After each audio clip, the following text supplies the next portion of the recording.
There's a fundamental truth most men learn far too late in life.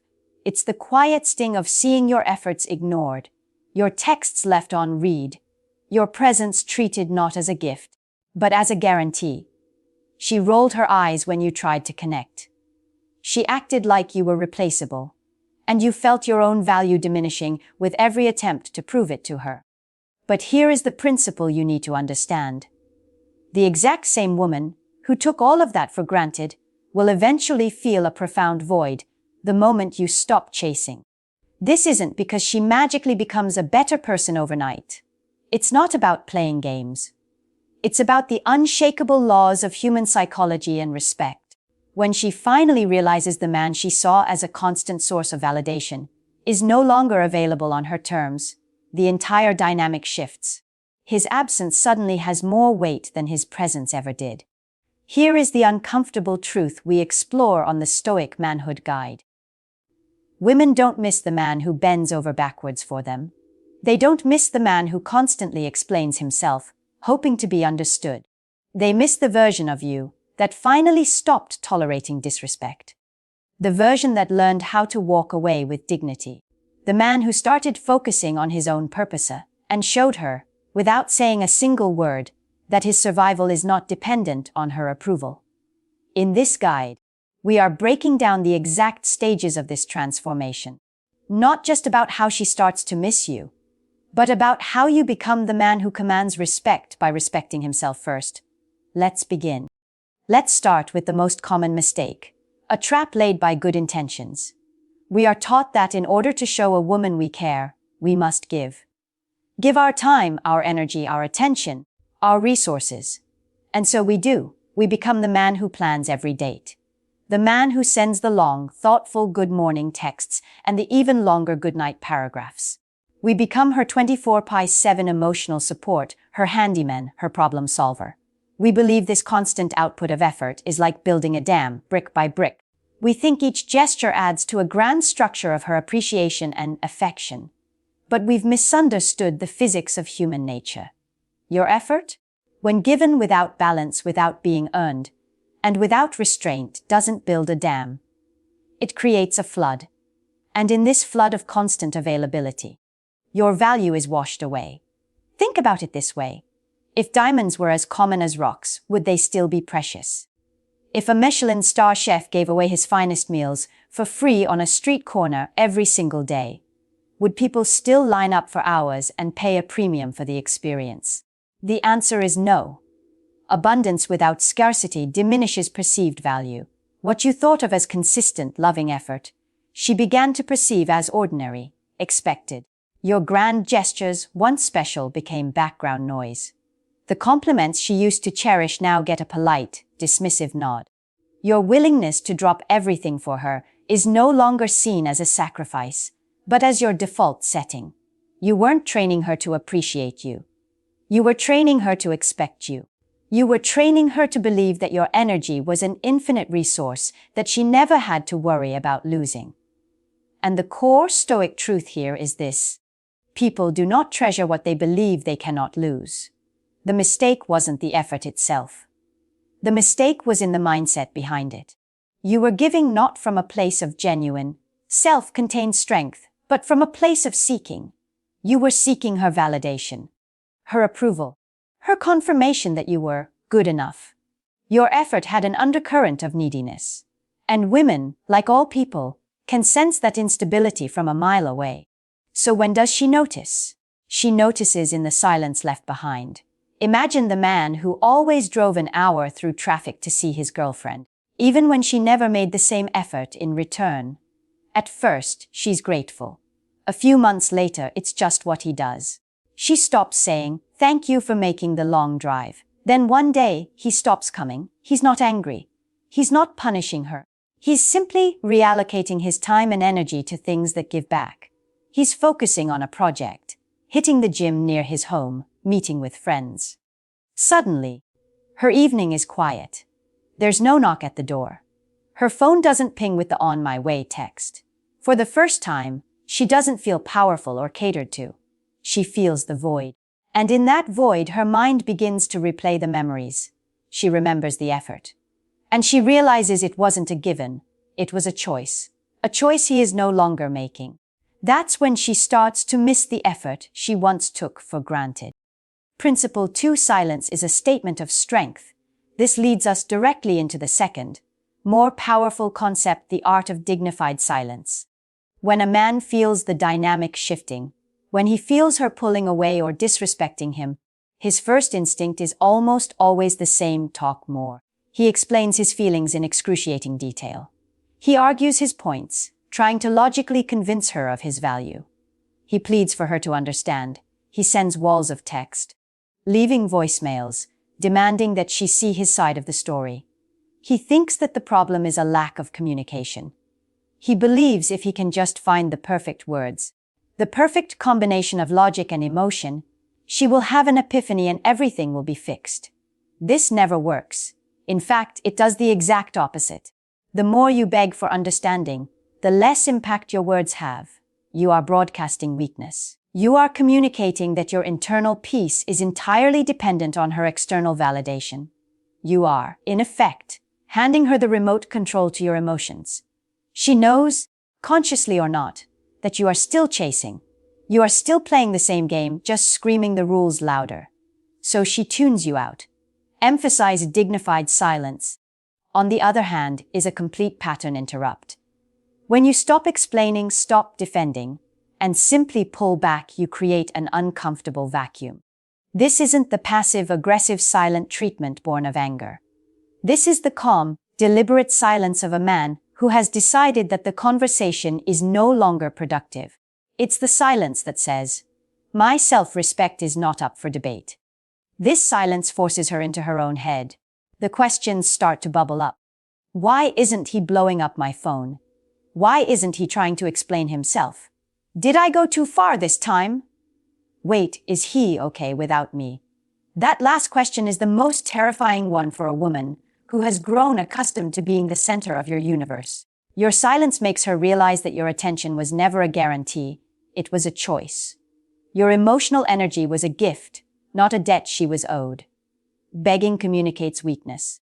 Arguing communicates desperation. Silence communicates strength. It shows that you have an internal center of gravity, that you are not a leaf blown about by the winds of her moods. You are the tree, rooted in your own self-worth. A Stoic understands that you cannot control another person's perceptions or actions. You can only control your own. The man who endlessly explains is trying to control her perception, an impossible task. The man who becomes silent is exercising control over the only thing he has power over, his own response. He chooses dignity. He chooses peace. Think of the man whose girlfriend constantly threatens to leave during arguments. In the past, he would panic. He'd write novels in text messages, call her family, plead with her to stay. And she'd always come back, feeling powerful, knowing she held the trump card. But one day, she says, "Maybe we should just end this." And instead of the usual storm of panic, he just replies, "I understand." Or maybe he doesn't reply at all. He just lets her words hang in the air. The silence is deafening. For the first time, her threat has no power. There's nothing for her to push against. She is left alone with her decision, and she begins to question it. She starts checking her phone, replaying what she said. His silence is a mirror, forcing her to look at her own behavior. And in that quiet space, she starts to miss the attention she once so carelessly dismissed. Principle 3: genuine scarcity creates value. One of the most overlooked truths in relationships is a simple law of economics that governs all of human desire: scarcity creates value. When you were constantly available, always texting back in seconds, always saying yes to her last-minute plans, always putting her needs and her schedule above your own, you made the most valuable asset you have: your time, abundant and therefore cheap. Your presence started to feel like tap water. It's always there, it's reliable, and no one ever stops to appreciate it.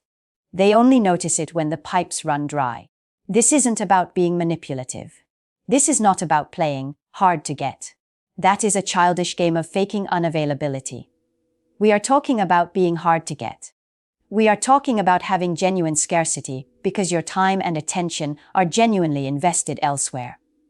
the man who is truly on his purpose, the man who is building a business, mastering a skill shaping his body, cultivating a strong social circle. His time is naturally scarce.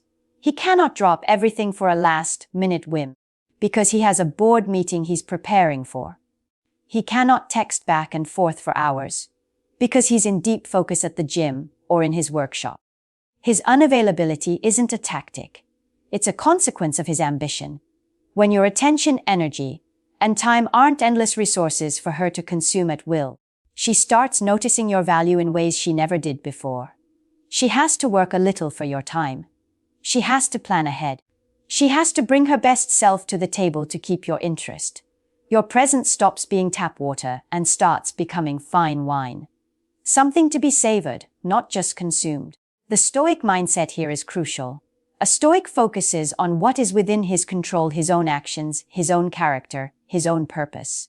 He finds his validation not from a woman's attention, but from the act of building himself into a man of substance. He doesn't sit by his phone, waiting for it to buzz. He puts his phone on silent and goes to his jiu-jitsu class. He doesn't keep his evenings free just in case she calls. He fills his evenings with learning, friends, and projects that excite him. This creates a powerful magnetic paradox. The less you need her validation, the more she wants to give it to you. The more your life is full without her, the more she wants to be a part of it. Your absence begins to teach her what your presence never could. When you're not around, her mind starts to wander. It replays the good memories, the laughs you shared, the support you gave her, the little gestures she ignored at the time. The brain has a funny way of romanticizing what it can no longer have. The irony is simple. The harder you are to get, because you are genuinely busy building an empire, even if that empire is just yourself, the more she wants you. By being selective with your time and energy, you automatically force her to reassess your value, and self-respect is the most magnetic quality a man can possess. Principle 4: potential loss is her wake-up call. This next principle can be easily misunderstood, so it's important to approach it with maturity. We're talking about jealousy, but not the toxic, manufactured jealousy you see in movies. We are not talking about overtly flirting with other women in front of her or playing manipulative games. That is the behavior of an insecure boy, not a grounded man. We are talking about the subtle, organic, and deeply human emotion of fear of potential loss. Here is the hard truth. If a woman is never, ever afraid of losing you, she will never, ever fully value you. That little spark of fear is what keeps the appreciation alive. It's a signal to her own brain that says, "This man has value. He is a resource I don't want to lose." Too many men make it impossible for a woman to feel this. They are so available, so agreeable, and so predictable. They orbit her like a small moon around a planet. They don't have their own lives, their own boundaries, or their own independent social circles. And because of that, they rarely trigger any strong emotion in her, other than a comfortable, and often boring, sense of security. A man living by Stoic principles doesn't provoke jealousy.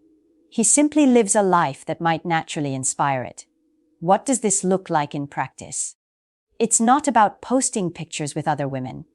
It's about having a life where other women naturally exist. You have female friends you can have a normal conversation with. You have colleagues you collaborate with. You are socially competent and can interact with people without being awkward or needy. When she sees your attention isn't guaranteed, when she sees that you are a man who is respected by others, both men and women, when she understands you have options and that you are with her by choice, not by necessity, her mind starts to race. That's when the healthy fear of loss kicks in. It's a wake-up call.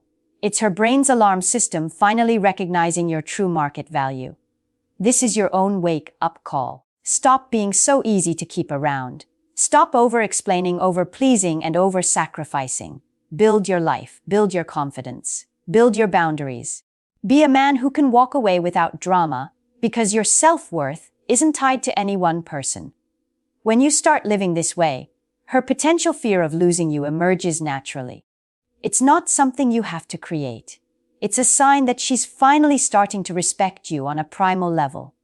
It is her own mind, finally recognizing the worth of the man she was about to let slip away.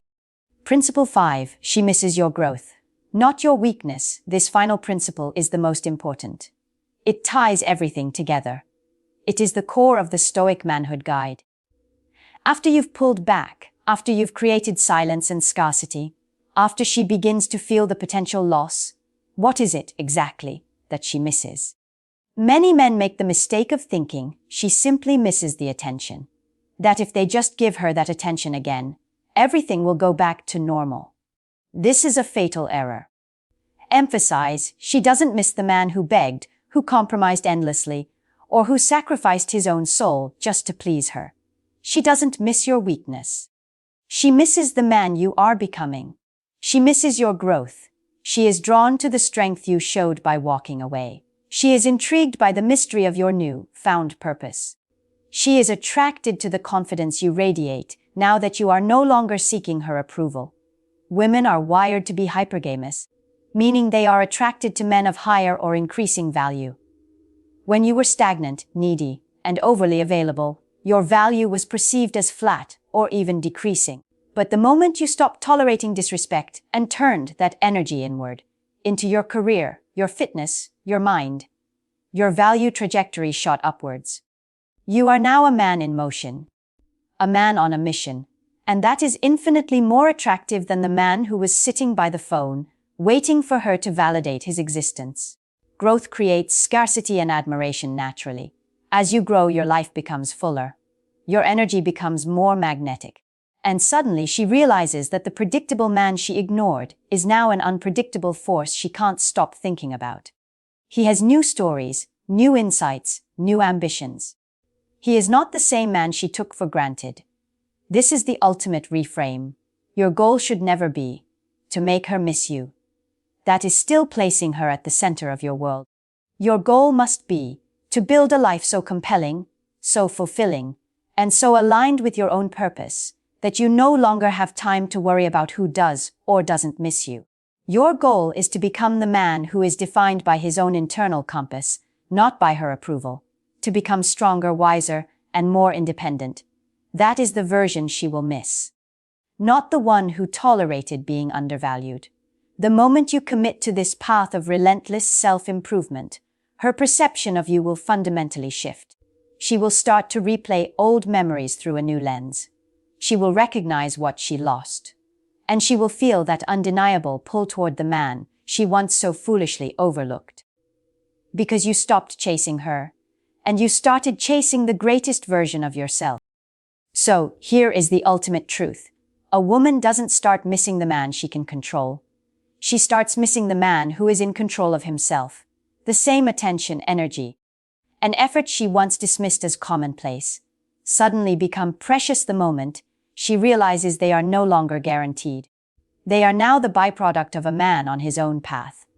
A man whose validation comes from within. This journey isn't about learning tactics to get a reaction from her.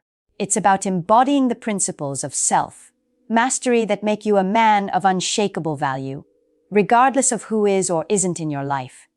It's about reclaiming your power. Not to hold it over someone else, but to hold yourself steady in the storms of life. Now, I want to hear from you. This is more than a channel, it's a modern Stoic. In the comments below, share the moment you chose self-respect over validation. Your story could be the catalyst another man needs to see. If this guide provided value on your journey, show your support by hitting the like button. Share this video with a brother who needs to hear this message.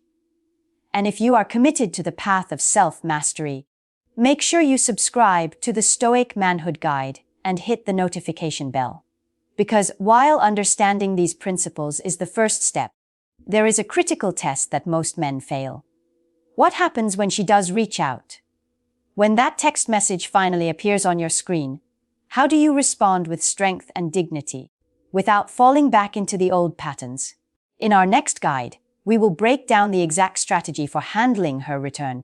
You won't want to miss it. Until then, stay on the path.